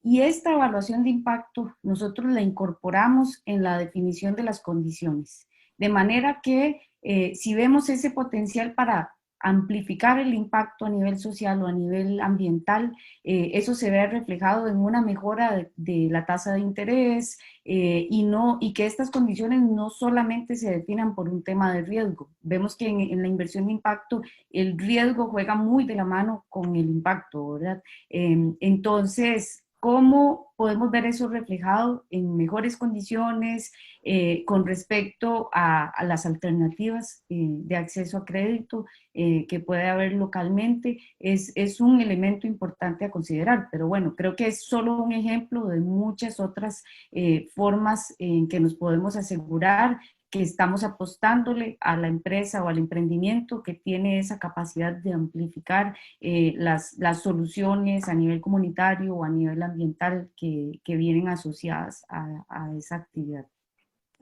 Genial, Ana. Santiago. Vale.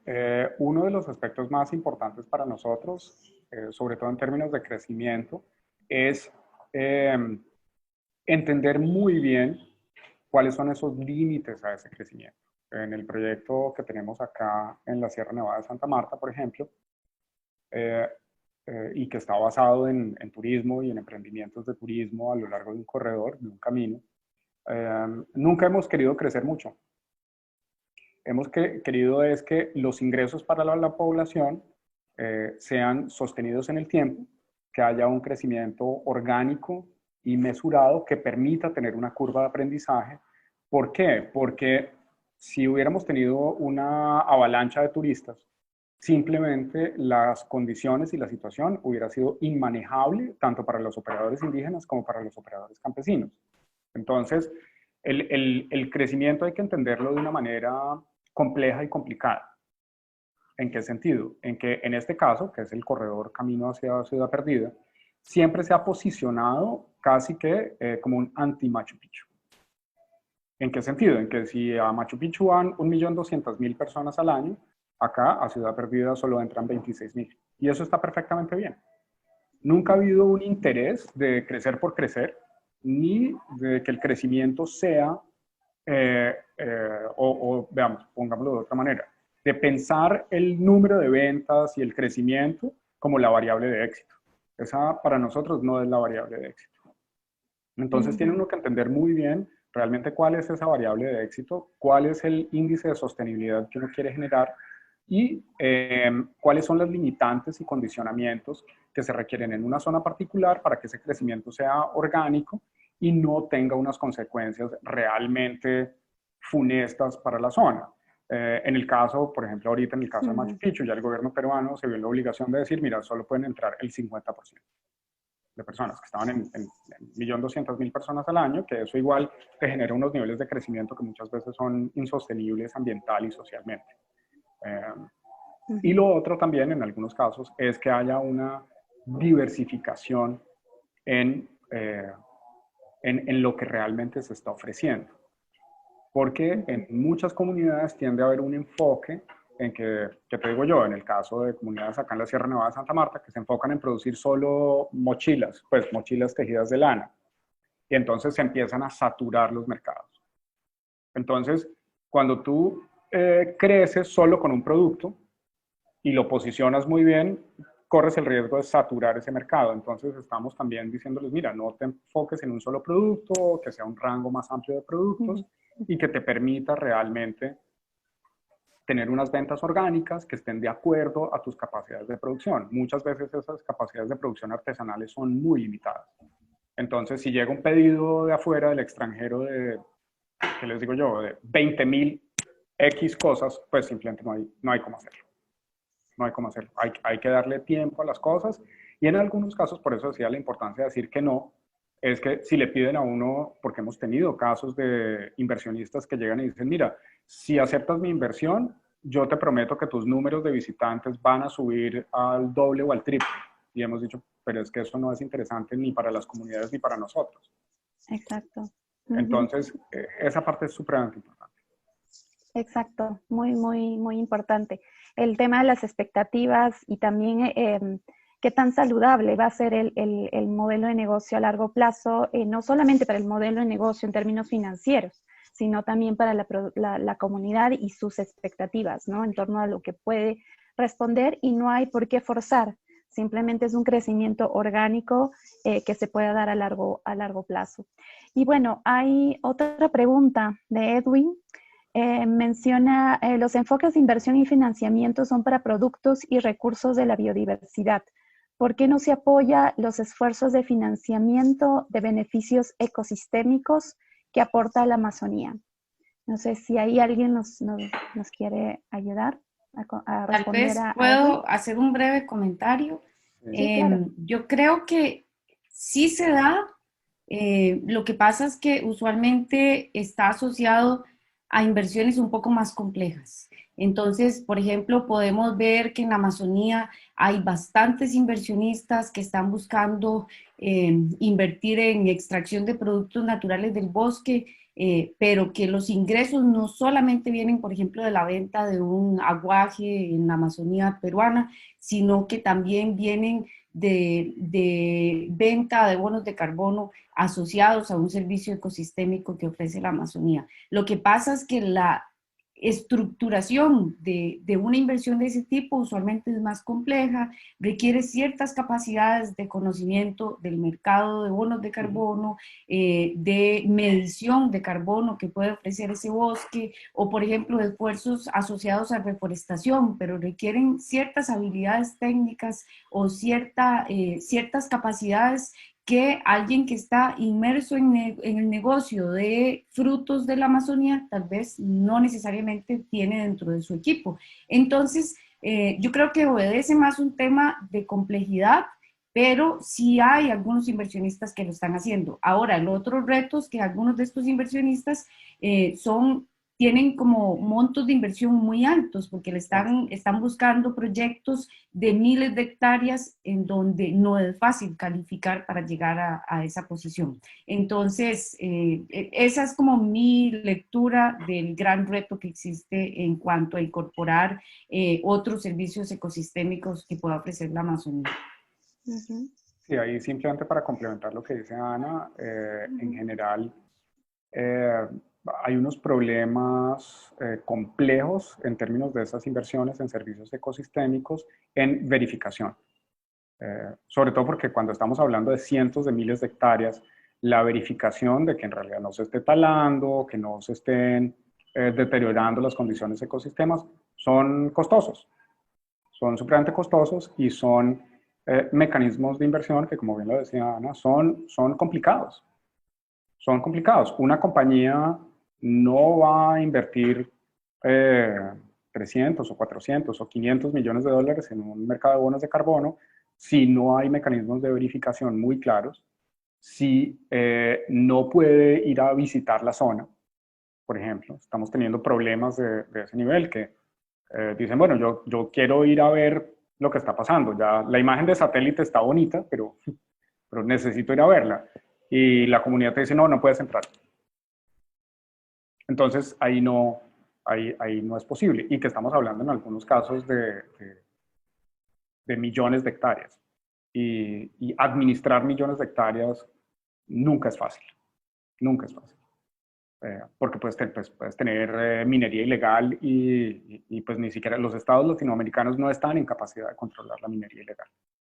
Entonces, esa entidad que está haciendo la inversión va y dice, bueno, mejor dicho, yo estoy invirtiendo 200 millones de dólares acá, pero tienes mineros ilegales y no has hecho nada. Retiro mi inversión. Exacto. Genial, gracias, Santiago. Y bueno, ya vamos a tener una última pregunta. A ver, es el de Erika, ¿cierto? Se tiene más de 2 décadas de experiencia no exitosas en proyectos de la Amazonía y casi el 90% no ha funcionado. Más que un tema de financiamiento, considero que es un cambio más estructural. ¿Cómo se podría resolver esto o qué se viene desarrollando para disminuir estos casos de no éxito?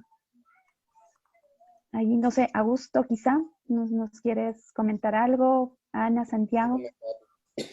Algo que estamos haciendo acá en MAUES es que no sé exactamente cómo disminuir estos riesgos, pero cuando estamos con inversiones en desarrollo local, parte de los montos no se van solamente para los emprendimientos, también se van para iniciativas que están alineadas con la cultura, con la educación, con la creación de capacidades locales. Creo que cuando tenemos un terreno, una área con muchas debilidades de infraestructura, nosotros también debemos poner nuestros recursos o nuestros fondos en desarrollo de capacidades locales que van a lograr en el largo plazo un comprometimiento más interesante con los pagos.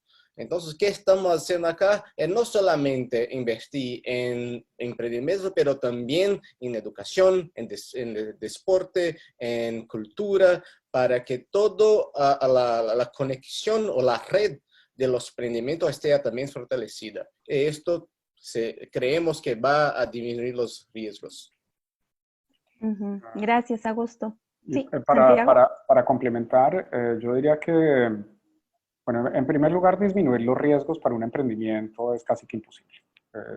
Mejor dicho, el 50% de los emprendimientos en Silicon Valley, en una ciudad como Palo Alto, no sobreviven después de 5 años.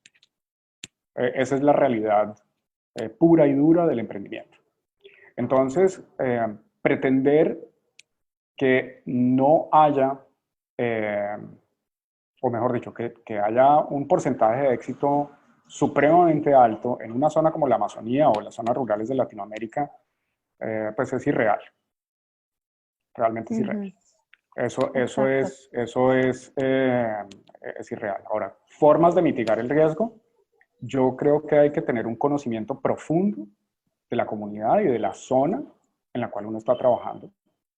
Creo que hay que tener y construir unas relaciones de confianza con la comunidad para así poder, mejor dicho, para así poderle decir al inversionista qué es lo que quiere la comunidad. Porque muchas veces el inversionista llega con unas ideas bastante locas de qué es lo que ellos piensan que sería bueno para la comunidad y la comunidad dice, eso no me interesa. Pero ya que me estás dando plata, pues lo voy a hacer y lo voy a hacer mientras dura el proyecto y apenas se acaba el proyecto, pues vuelvo a lo mío. Entonces, muchas veces esas inversiones realmente no están alineadas con lo que quiere una comunidad y con lo que desea y con sus necesidades reales, sino que están basadas en pues, una idea, yo diría que del realismo mágico latinoamericano acerca de cómo son las comunidades indígenas o cómo deberían ser en ese imaginario y no con lo que realmente quieren. Entonces hemos tenido casos de comunidades que dicen, oye, lo que pasa es yo quiero montar una fábrica de zapatos porque yo tejo muy bien el cuero. Y entonces el inversionista dice, no porque tú eres indígena y no puedes tener industria. Pues eso no tiene ningún sentido. Entonces también la minimización de riesgo, creo yo, arranca es por eso, por ser muy realistas, por tener una comunicación muy fluida, muy tranquila y muy franca con las comunidades. en el sentido de qué es lo que realmente quieren, qué es lo que realmente necesitan, para qué son buenos. Entonces hemos tenido casos de comunidades que nos piden emprendimientos para los cuales tienen cero experiencia y además de eso no son buenos. No, y no tienen por qué serlo tampoco. Pero pues eso, para poder ser bueno en algo, toma mucho tiempo. Y el nivel de experticia que se requiere es muy alto, como decíamos. Entonces, creo yo que esas son las únicas formas de minimizar el riesgo. Pero que no haya riesgo es imposible. Y esa es una de las cosas que hay que decirle, pues, Erika, creo que es del BID. Hemos tenido muchas conversaciones con el BID en el cual nos dicen, oye, ¿cómo hacemos para que no haya riesgo? Y hay que decirles, es que es imposible. No es posible que no haya riesgo. Si lo hay en las grandes ciudades, si lo hay en Lima, si lo hay en Sao Paulo, si lo hay en Río de Janeiro, si lo hay en Bogotá, si lo hay en Caracas, para un emprendedor que tiene un MBA, entonces imagínate el nivel de riesgo para una comunidad que no tiene un MBA, que está aislada, que está en una parte rural. Pues. Exacto. Genial. Gracias, Santiago. No sé si ahí Marco, Valerie, nos quieren complementar un poquito sobre, más allá del financiamiento, ¿qué consideran ustedes que se debería de trabajar por el lado del fomento de más emprendimientos? ¿Qué consideran que adicional a eso se necesitaría un emprendimiento para que pueda ser gestado no como un proyecto a corto plazo, sino que pueda tener un efecto a largo plazo? Y ya con eso terminamos. No sé si Valerie o Marco quieren comentar algo. Yo creo que es muy importante tener el propósito claro y que tenga un impacto trascendental, ¿no? Que sea mucho más allá del económico, y tener esa meta bien clara, fija, para que todas las acciones que se hagan vayan alineadas a esa meta final, ¿no? Exacto. Genial, Valerie. Ok, Marco, no sé si nos quieres comentar algo, si no, le doy el pase a Tuntiak para que nos dé las palabras ya de salida, y con eso estamos terminando. Agradecerles a todos por su paciencia. Hemos tenido 2 horas de intenso debate, pero creo que ha sido muy rico también todos los aprendizajes de las organizaciones. Y antes de que se nos vayan ya todos, sé que tienen muchas reuniones, les pediría que puedan activar su cámara a los que puedan para tomar una imagen de esta sesión, y los esperamos también en el próximo foro. Ahí vamos activando las cámaras, y mientras Tuntiak nos puedes dar tus comentarios finales.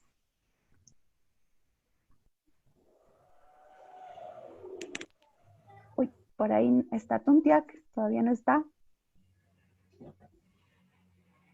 No lo veo por ahí. Bueno, si no, se tenía que retirar. La Isa, creo que se te dio retirar, pero tenemos a Zach Romo de Coica que también puede dar de repente el cierre.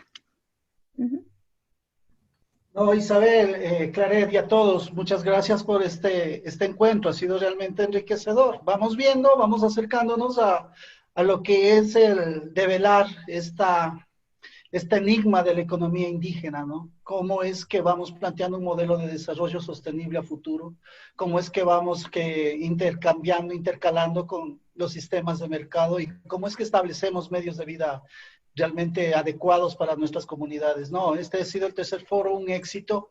Les agradezco mucho por todo lo que se han aportado y que va a ser sistematizado, y seguramente vamos a tener unos aportes importantes en el futuro en lo que tiene que ver con el tema.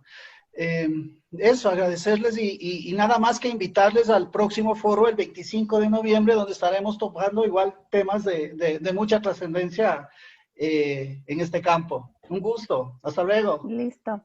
Muchas gracias a todos por su tiempo y su paciencia. Gracias a los panelistas, en verdad de lujo tenerlos a ustedes para poder intercambiar un poquito de aprendizajes, y nos vemos el próximo miércoles, fines de mes. Muchísimas gracias, que tengan un buen día. Hasta luego, que estén muy bien. Muchas gracias, Isabel, por la invitación. Gracias a todos. Gracias. Chao. Muchas gracias, muy buen foro. Chao a todos. Genial, gracias, chao a todos.